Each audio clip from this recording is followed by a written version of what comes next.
It's on. It is on. Market's on fire, exploding. We going to the moon right now. And I only got limited time, as you can imagine. But let's just look at this market real quick. Let's just take a look. Of course, this is Blockchain Crypto Gang. So what up, gang? There's a lot of different news that, I could be going through right now. Solana news, all kinds of different things going on. And I'll try to touch on a couple subjects here and there. But let's do what we came to do. Let's check out this market. I'm gonna go ahead and look on CoinMarketCap. And I'm going to go through my watch list. Not everything on this watch list I own. And there's some things that's not on the watch list that I own. But we're going to just go ahead and go through it. As we can see, first of all, we got Bitcoin back at the $1 trillion market cap. Yes, that is 12 zeros. Bitcoin is at $1 trillion market cap again.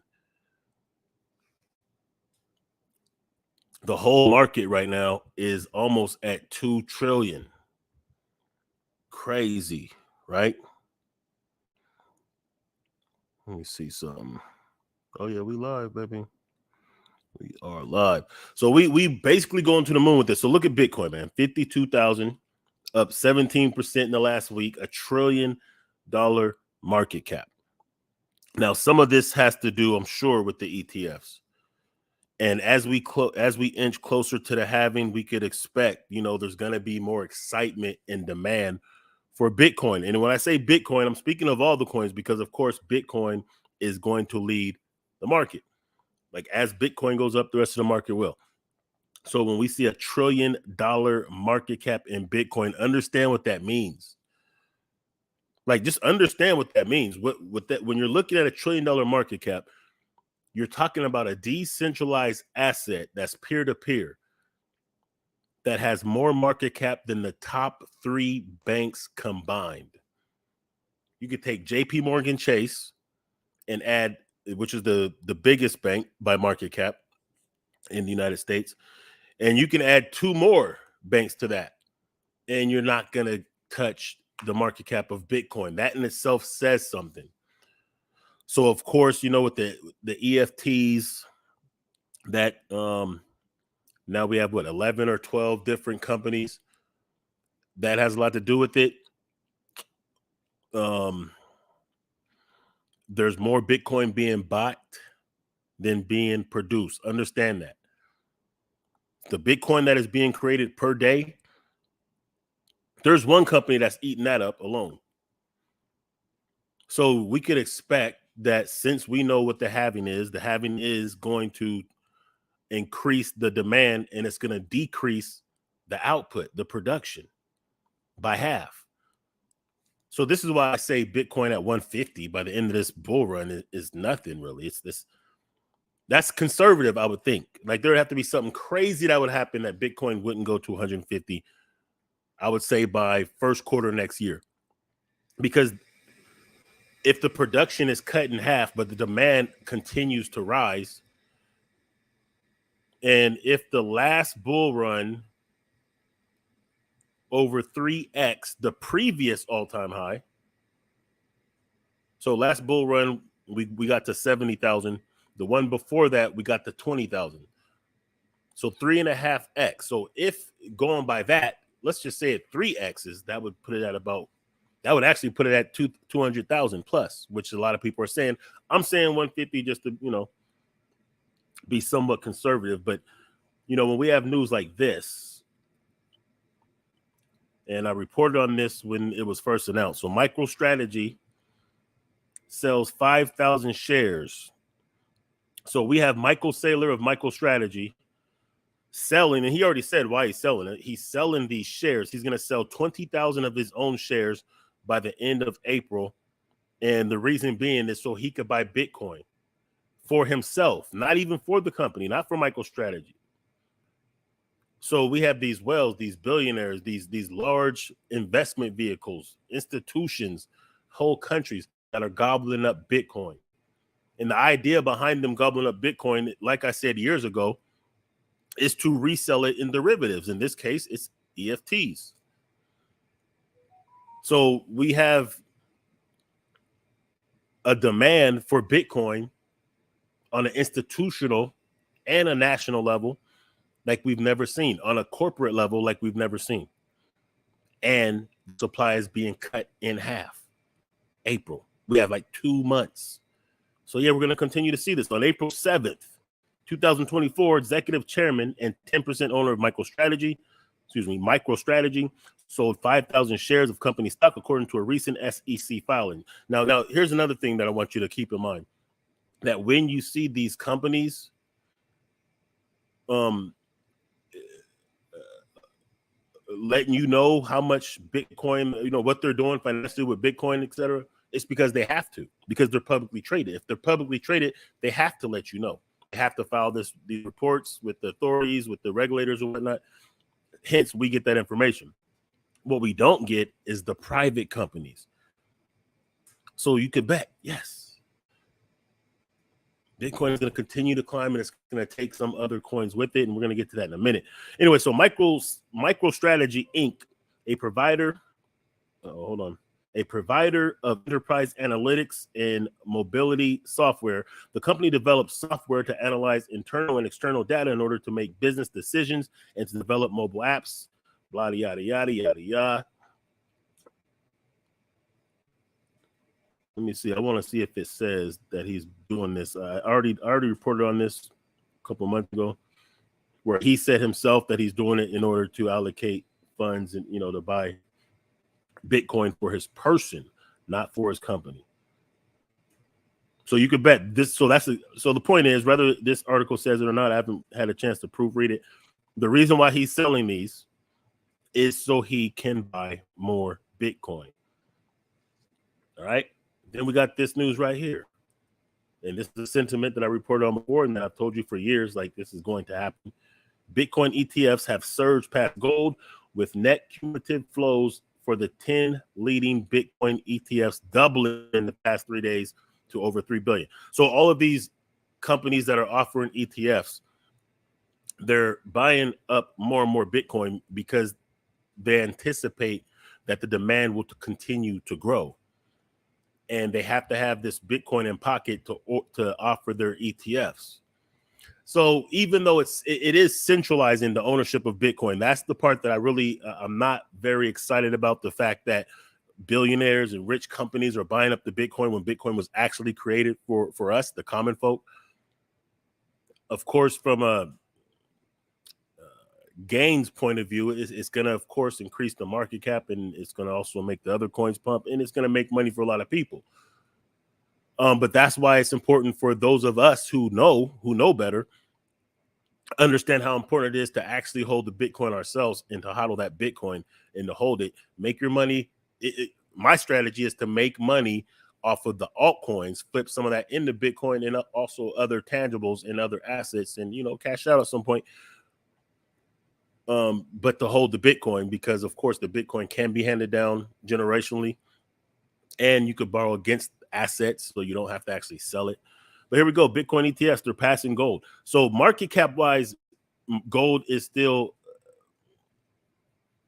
has a bigger market cap than Bitcoin. But performance wise, Bitcoin is catching up. And the idea behind $1 million Bitcoin is that people start moving their gold into Bitcoin. People start moving other assets into Bitcoin. This is what we're actually seeing happen. Like, check this out. Real estate, for instance. And I just want you to understand this, because this is what's happening to Bitcoin. So they project that by 2030, 60% of homes in the United States will be owned by a company that BlackRock owns, basically. So BlackRock, the same company that's buying this Bitcoin up for the ETFs, the same company that holds over 10 trillion in assets under management, is also buying homes. And check this out. They're not buying these homes. They're buying them by the hundreds. And they're not buying these homes to sell them. They're buying them to rent them. They're taking the ability of home ownership out of the common people's hands. That's just by 2030, 60% of homes will be owned by corporations. Corporations that don't intend to sell them, they intend to rent them. Well, that's the exact same thing that we're seeing happening with Bitcoin right now.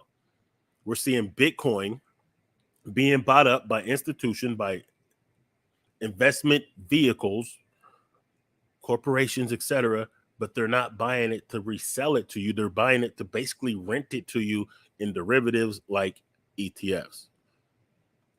They're not intending on relinquishing those Bitcoins into the market. Anyway, this acceleration is significant when compared to the nearly 2 years it took for gold ETFs to reach this milestone. So what took gold 2 years to reach took Bitcoin a month. Think about that. Maybe 2 months. Nah, a month. A month. It's been about a month. So yes, Bitcoin, and you think about it. I'm not saying that gold is a bad investment, but gold isn't liquid. You can't go somewhere and use gold as a medium of exchange. You can't throw $200,000 worth of gold in your pocket. It's not divisible. It's not transportable. It's harder to store. It's harder to secure. So in a digital world, Bitcoin is now gold. The data, which was shared by Eric Balunches of Bloomberg, shows the burgeoning interest in cryptocurrency investment vehicles. The 9 Bitcoin ETFs alone are nearing a staggering 10 billion in inflows, signaling a seismic shift in investment preferences toward digital currencies over traditional precious metals. This is exactly why these institutions in these large investment vehicles are gravitating to blockchain, Bitcoin, cryptos, because they understand that we're going digital with it. And if they didn't make the moves they're making, like if these banks weren't incorporating and integrating blockchain technology, if these investment vehicles weren't incorporating Bitcoin to offer exposure to its clients, they know that they would soon phase out.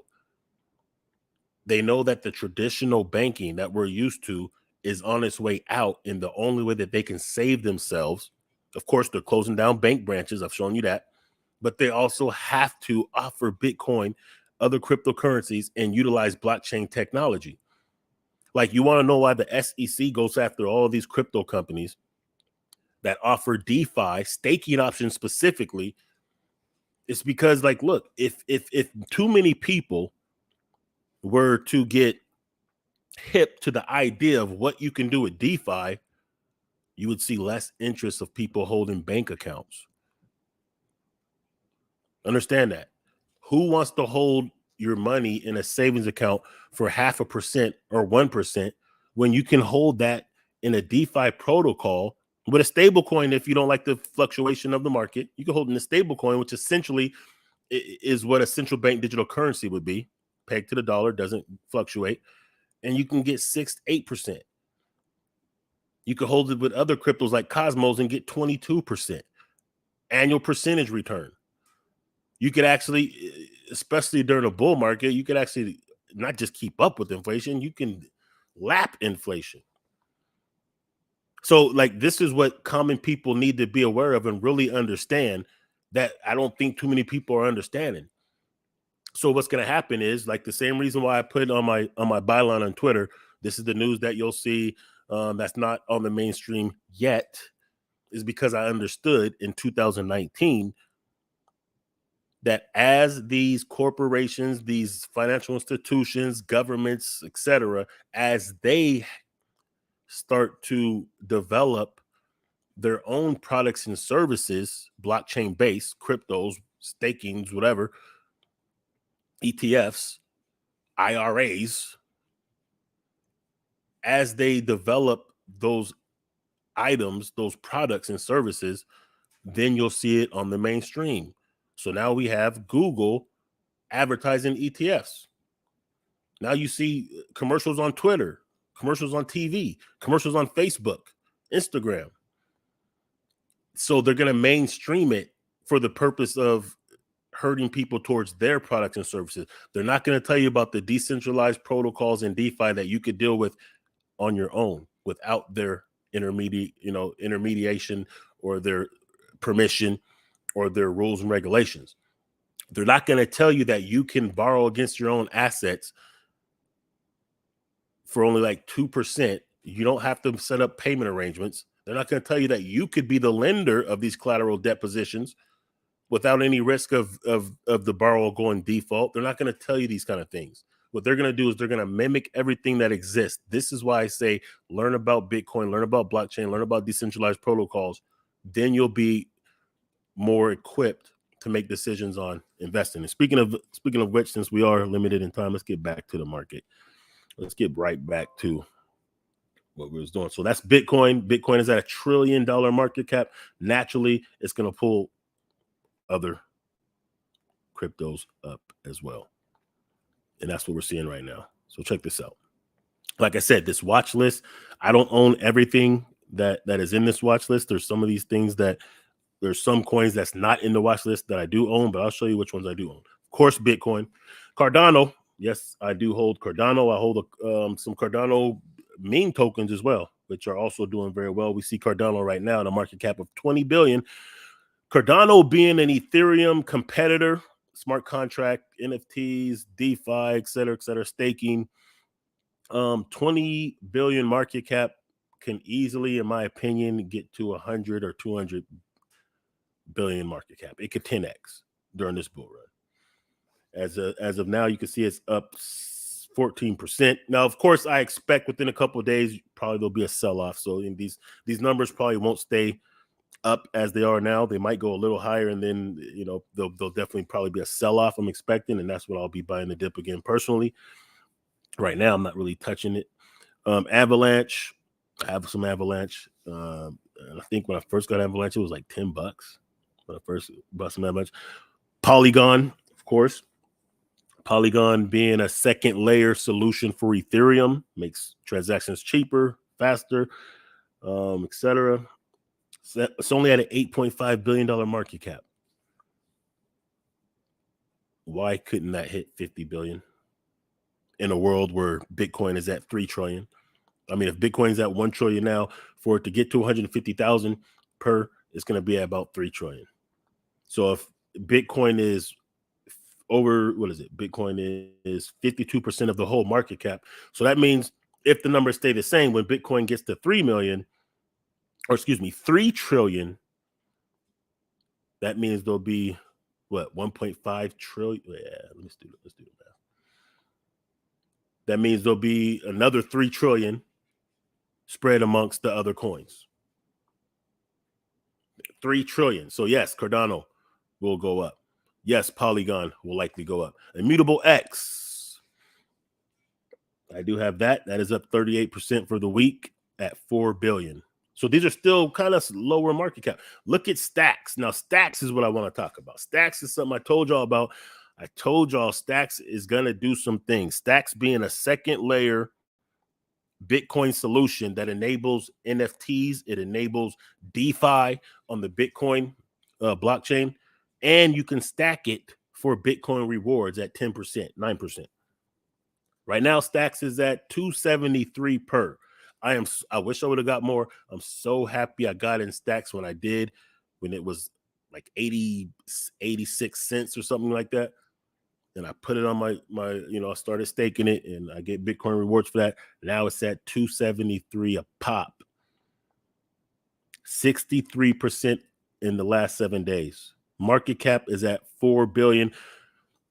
I don't want to sound crazy, but I mean, a $3 trillion Bitcoin market cap and Stacks being pretty much the only second layer Bitcoin solution as people gravitate towards Bitcoin, as people want to do things with Bitcoin that, they do with Ethereum, meaning DeFi, lending, borrowing, creating, minting NFTs, which are called ordinals, and all that kind of stuff, staking it for BTC rewards.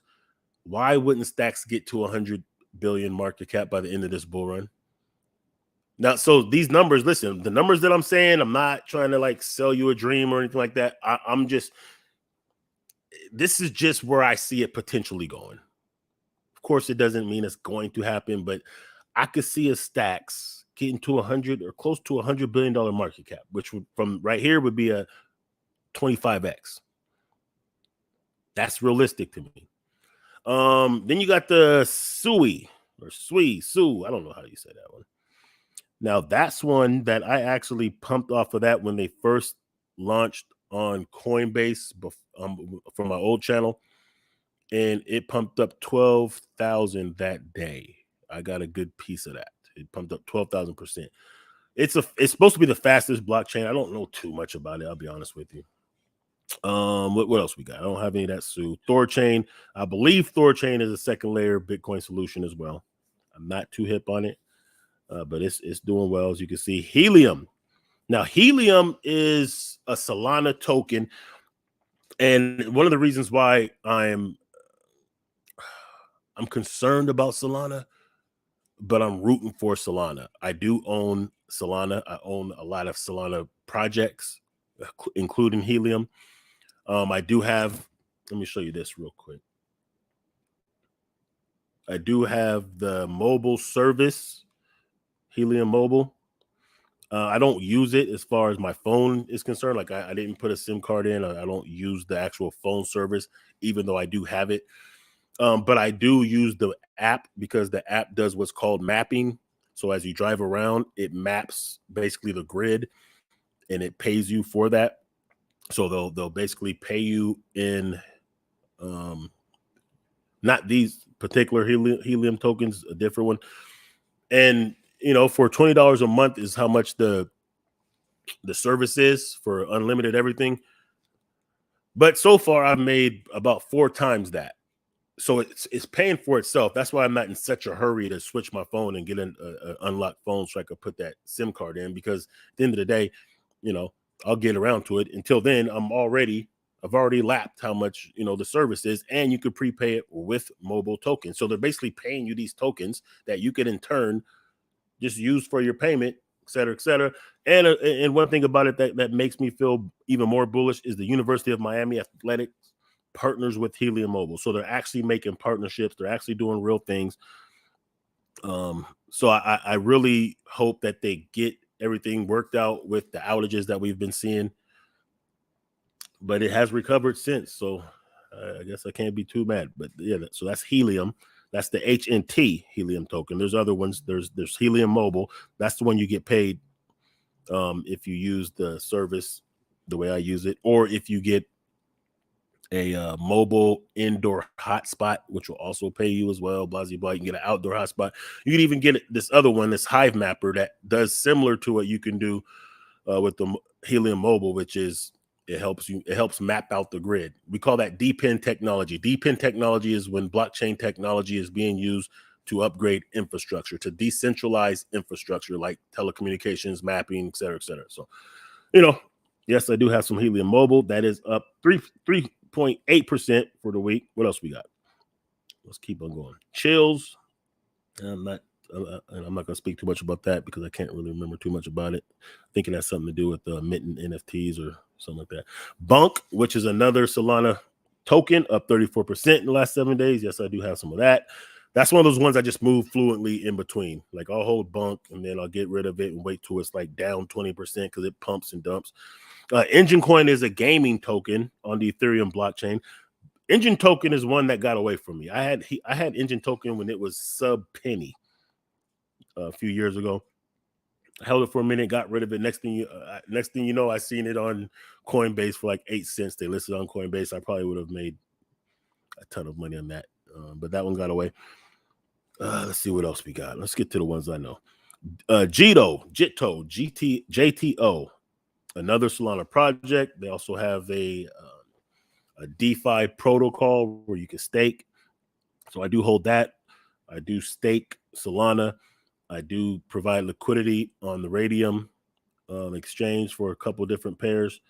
I staked some Solana and got back another coin called JITO wrapped or JITO staked or something like that.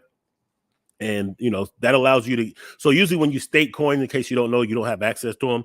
But with JITO protocol, you can stake coins and they'll give you another coin that you can play around with. You can reinvest, you can do whatever. But then when you want to unstake the Solana, you just have to repay it back with the JITO. So, it's pretty dope because it allows you to stake coins, then and then still get the equal value in another coin that you could either set up on yield farming. You could stake that for different rewards, or you could whatever. You could trade around.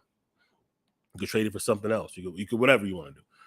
So I like that. Hive Mapper, honey, up 44%. That's another Solana project.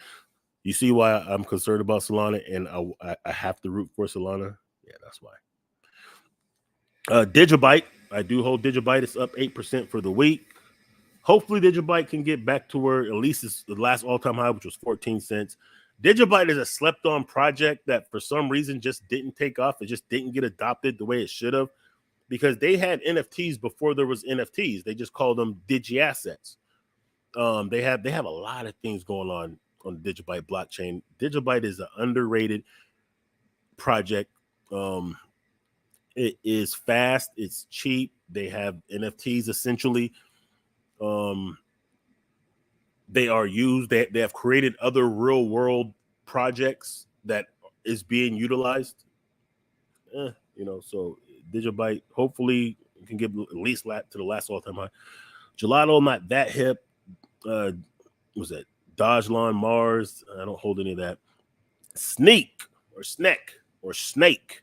Cardano project, up 12% in the last 7 days, $84 million market cap. Now, here's my strategy behind this one. I do like this project. They do have real world product, an energy drink. They do have a good ecosystem. They do have good tokenomics. They do have a good social media presence and team. Like I said, it's a Cardano project. And the way I see this one at 84 million market cap, under 100 million, right? That means if it just gets to $1 billion, that's over 10x, right? I've been holding it since it was 10 million in the market cap. So far you can see that's an 8 times flip. But my thinking behind that is, if Shiba Inu, with no utility, just out of hype in the timing of them releasing during the bull cycle last cycle, if they got to 40 billion market cap, they got to a 40 billion market cap, no utility, no real use, no real nothing. Ethereum blockchain. So even when you cashed it out, it was expensive. I remember. If they got to 40 billion, imagine if this project Snake during this bull run, which is going to be even more parabolic than the last one. They have real products. It's cheaper and faster to move. Why can't that get to 5 billion? I mean, I'm just trying to speak it into existence to a certain degree, but why couldn't it get to at least a 10 billion, which from right now would be a 100x, right? Let's see, no, 10x would put it at $1 billion. 10 from that, 10 times 10 is 100. I think it's possible. I would like to see it get past 40 billion. That would be something. Spell token, it's just something I just put on the list. Inspect, whatever. Taboo, I do have Taboo. It's up 8%. Taboo's been doing okay. It's doubled since I really start buying into that. It's adult oriented. It's whatever, but they do real things. So Joystream. Look at Joystream right now. And plus right now you can see Taboo token 19 million market cap. That's nothing. If you can get into a project. What's up, Demetrius? What's going on, man? My idea is this: when it comes to like low market cap, taking a risk, and understand that's what this is. All of this is taking a risk, right? But especially when you're dealing with these low market cap coins, the idea is this. Let me explain it one more time. The idea is, in order to make some of the gains that really entice people. People think about the Shiba Inu millionaires, the Dogecoin millionaires, those who bought Dogecoin, they bought 1,000 worth, and next thing you know, they're millionaires. I'm not suggesting you do that. I'm not saying that is a probable outcome. What I'm saying is that for it to be possible, you have to understand the math. So let's just walk through this. Someone who bought $1,000 worth of Shiba Inu, for instance, for that $1,000 to turn into $1 million, that means it had the 1,000x, because 1,000 times 1,000 is 1 million. So if we know Shiba Inu peaked at 40 billion last bull run, that was the peak of the market cap. How much per coin? I don't know. It was like 0.00000001 or something crazy like that. But that's not the point. You don't even worry about the price. The market cap is what matters.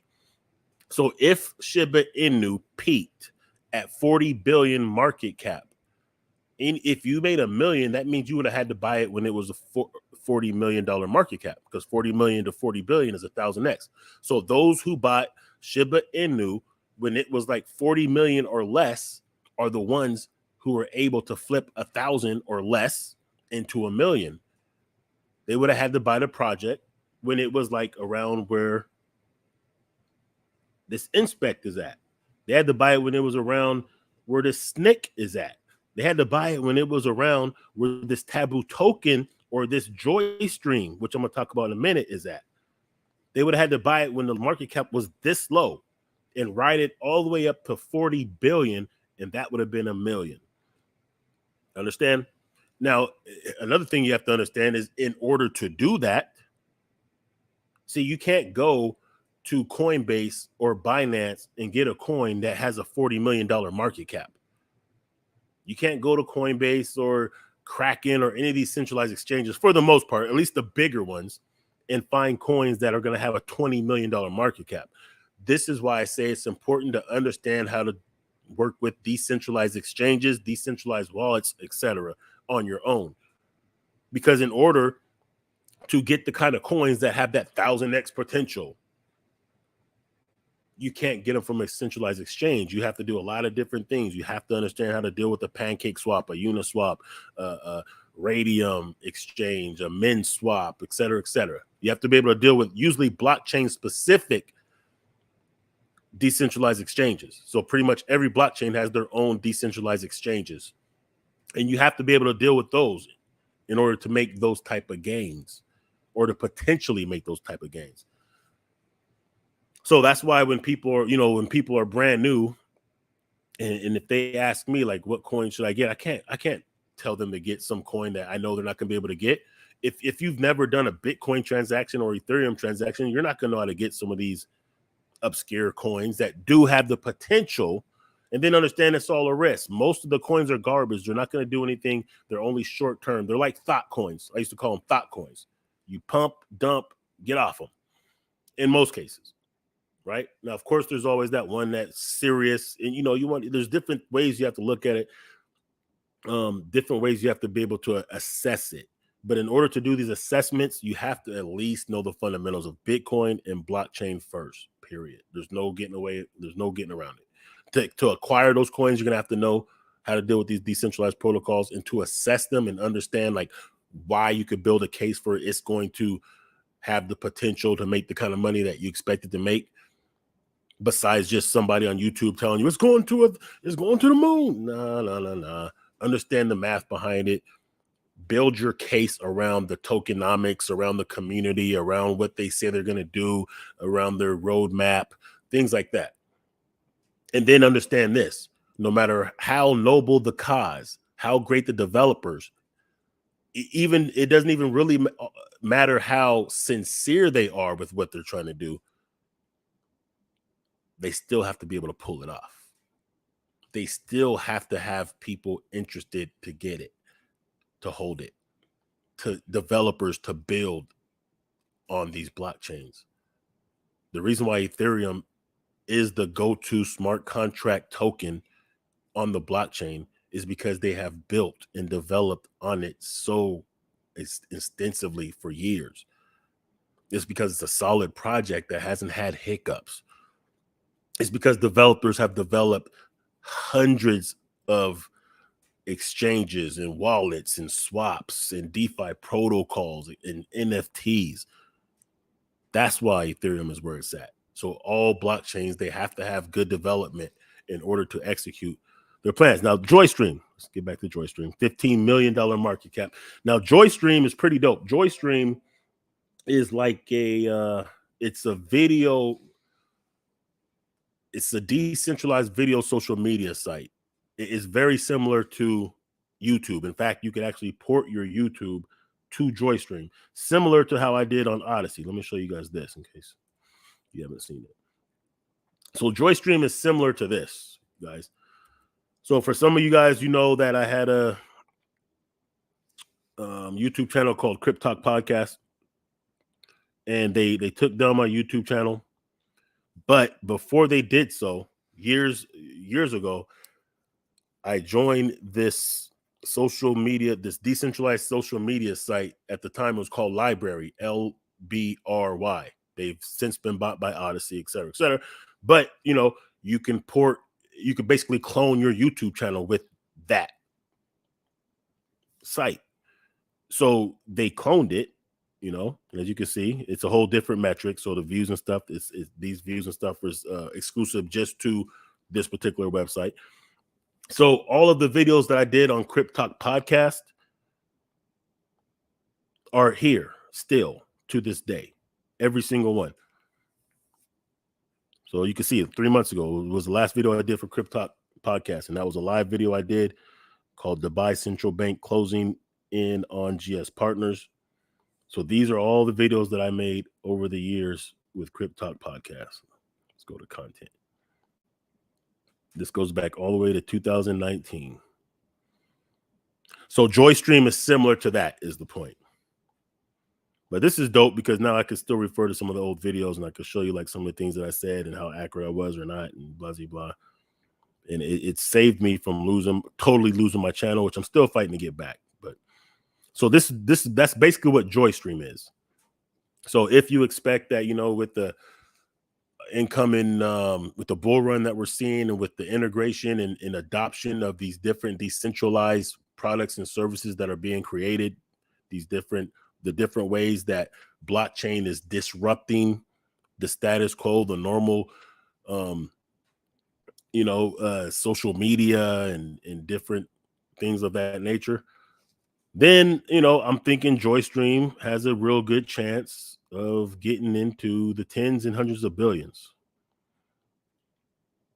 Right? Because this is it. So like, you don't have to worry about being banned. You could also tip the creators through JoyStream as you could through Odysee. If I was logged in, I'll show you how much I have in this coin. I think it's like 17,000 or something. And I haven't been on this for over a year. But yeah, so you can see here, look at 2 years ago. Here's a video about G999 I did 2 years ago, telling you they won't be here much longer. And as you can see what's going on, there's some videos I did. Anyway, so, that's similar to JoyStream. Let me go ahead and wrap this up. I do got to get out and about. Financial, I don't have it.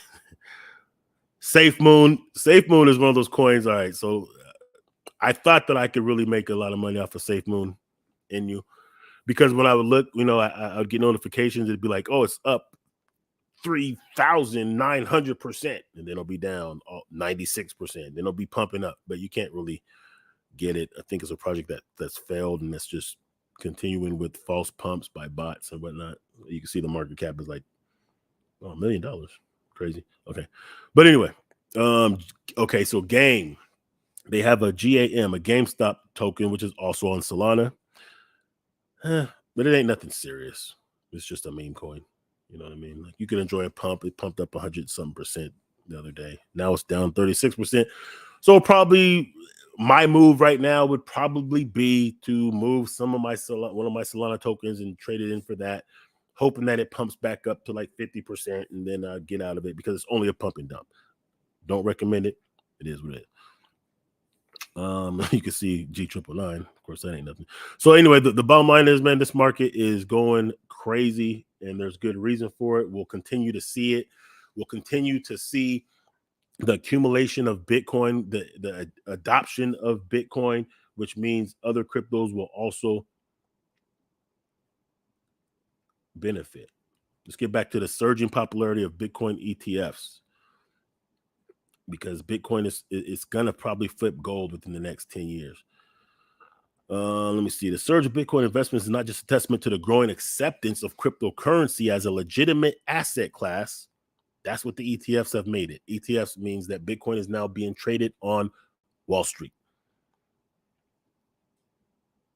It means the exposure is now at a level that we've never seen. but it reflects on the innovative appeal of Bitcoin ETFs to both retail and institutional investors. IBIT, for instance, now ranks 4th in overall year-to-date flows among 3,400 ETFs, rubbing shoulders with heavyweights like VU, IVV, and Triple Q. So there we go. Gold losing its luster on the flip side. And this is no disrespect to gold. This is no shade to gold. This is not me saying that gold isn't a good investment. Historically, gold has been a great investment. However, if you would have bought $1 worth of gold 14 years ago, you would have about $1.94. If you would have bought $1 worth of Bitcoin 14 years ago, you would have about $40+ million. That's just the facts. All right. So the data, which could influence the Federal Reserve's interest rate decisions, has pushed investors away from gold, traditionally seen as a safe haven asset during economic uncertainty. Another thing that's going to make gold lose its luster is that the younger generations, they're more digital. They might wear gold, but they're not going to be stacking gold bars, because at the end of the day, a lot of people will say stuff like, oh, well, if everything goes to hell, blah, blah, blah, you better have some gold and silver. Because if the internet cuts off and there's no power, blah, blah, blah, you won't be able to use that crypto. That's true. But if it gets that bad, that gold ain't going to save you either. Honestly, it ain't. It's really only going to make you a target. You're not going to be able to go and trade your gold for goods and services. It's just not going to happen like that. It's not divisible. If you can't take it to a bank and get the value of fiat, and like I said, I'm not saying don't mess with gold. I'm just saying that there's a reason why Bitcoin is starting to catch up with gold in the market cap. There's a reason why within the last couple months, Bitcoin's been eating gold's lunch. It's just more efficient. It's just more practical at this point. But anyway, market is going bananas, y'all. I'm going to wait for the pullback before I, get back in it. Let's see what Solana's doing. Cryptocurrency. I'm going to wait for the pullback before I re-up on anything. You can see Ethereum's at 27. It's getting closer to that all-time high of 4,400. 330 billion market cap. I think when it's all said and done by the end of this year, maybe first quarter next year, we're going to be looking at $1 trillion market cap for Ethereum. Solana, 50 billion market cap at $116. I think when it's said and done, we'll be looking at I don't know. You see the uncertainty that what's been going on with the Solana kind of makes me nervous, but I definitely can see a $500 Solana, which would be about 250 billion in the market cap. BNB, I do have some BNB projects as well, so I hope they do well. I don't know where that's going to go, honestly, but I do like BNB. I think BNB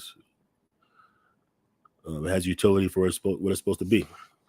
XRP at $30 billion market cap. XRP is going to get to the few hundred billion in the market cap. I say that because all these banks are using it. They're creating, and now they're starting to create payment rails in the U.S. And because the banks are going to enjoy the benefits of being able to transfer value instantly and for free, remittance, all those kind of different things. XRP. If XRP doesn't go to like 200 billion this bull run, it's going to lose its luster, and somebody else is going to pick up the slack. Dogecoin got to close to 40 billion. I think they got to like 30 billion last time, right? Something like that. But the only problem with Dogecoin at 12 billion market cap is for it to get to its last all-time high, it has to move past what the last market cap was at its all-time high, because they mint like 5 billion coins a day. Something like that. So I mean, it's like no. They mint like maybe it's 5 billion a year or a month, 5 billion a month. They mint so many are entering into the market. It's highly inflationary. So not only would the demand have to stay the same, it would have to dwarf the supply, which is going to be hard to do.